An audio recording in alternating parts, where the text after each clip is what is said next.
What's up, everybody? Welcome to Podcast Now. I'm Alex, and in this video, I want to talk about some Marvel Wolverine news. And my dear God, honestly, it feels really good to even just say that out loud. So, and this comes from a pretty good one, right? Jeff Grubb. We've talked about Jeff Grubb kind of on and off on the channel. Pretty solid.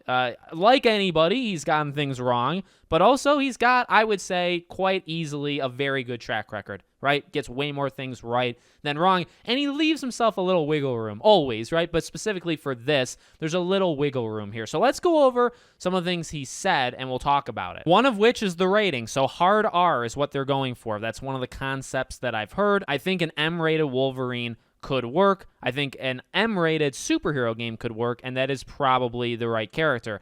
He later added they will also avoid having any links or anything that evokes to the Fox movies. They want it to stand on its own. I was trying to nail down the setting and have heard it will start before he joins the X-Men, which also makes sense for a Wolverine game. Maybe the surprising thing for me is that I've heard two different dates. I've heard as early as fall 2024, which would be wild. Insomniac is putting out Spider-Man 2 this fall. I've also heard internally they're still very much talking about 2025, so let's not be surprised if that happens. But if anyone can pull off two AAA massive games in back-to-back years, it's Insomniac. So again, a little wiggle room, right? And I think that's important because I do actually believe that in terms of the release date. So I guess starting with the release date and kind of going backwards, I think that makes a lot of sense. I actually would, if he didn't say that, the whole if there's any studio that can do it, I would have said that, right? Because I truly do believe that. Insomniac is kind of a different breed. They are quieter than things like Naughty Dog for Sony, right? In the sense of, not as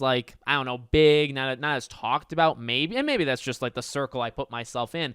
But man, truly, if there's a studio that can do it, and they kind of do it with Miles and Ratchet and Clank and stuff, if there's any studio that can do it, it is them. I honestly think of like Dragon Age. Jeff Grubb has kind of said the same thing for Dragon Age, where it's targeting fall 2023, but if it slips to 2024, really nobody would be surprised. Feels like the same thing, right? I think what's best, at least in my mind, to do is not expect it next year. That's a personal thing. You have every right to think whatever you want. I'm not going to stop you.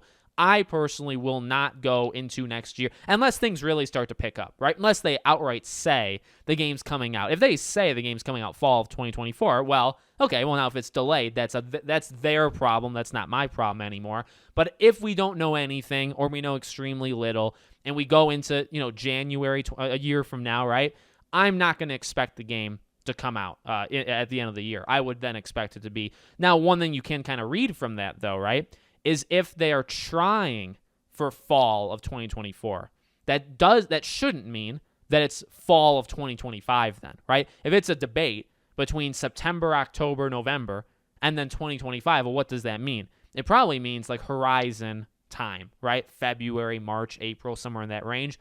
That's when I would. So it's maybe like a 6-month window versus an entire, it's either fall 2024 or fall 2025. I don't think that's the case. And then again, moving backwards, going up, the whole X-Men thing, that's sweet. Kind of an origin story of sort, right? And you'd imagine starting, Wolverine like this, they would try to do that. And then that M-rated. I don't know if there's ever been, like Hogwarts Legacy was talked about quite a bit in terms of like speculation of what it would get.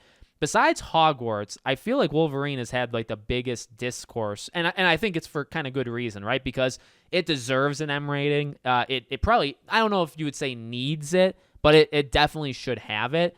And there's uncertainty if they'd actually go there, right? People have looked at kind of like interviews with some of the heads of companies, and it certainly sounds like if the game requires, if the character like needs it to be M rated, we're not going to say no to it. You know what I mean? That seems to be the word on the street. But again, it's never been like outright said. And I think that that leads to speculation, right? That leads to theories. And I think that's perfectly reasonable and understandable. So honestly, all good news, because I think the M rating would make a lot of people happy. The, pre-X-Men thing, Origin, that just kind of makes sense. And then the release date, I think people will take it as early as they can get it, right? Patience, of course, is key, but all good news seemingly from that. So we'll see if we get anything else the rest of the year. I'll, of course, cover it if there is any, but let me know what you guys think. Make sure you guys are subscribed, bell icon turned on, and I'll see you all on the next one.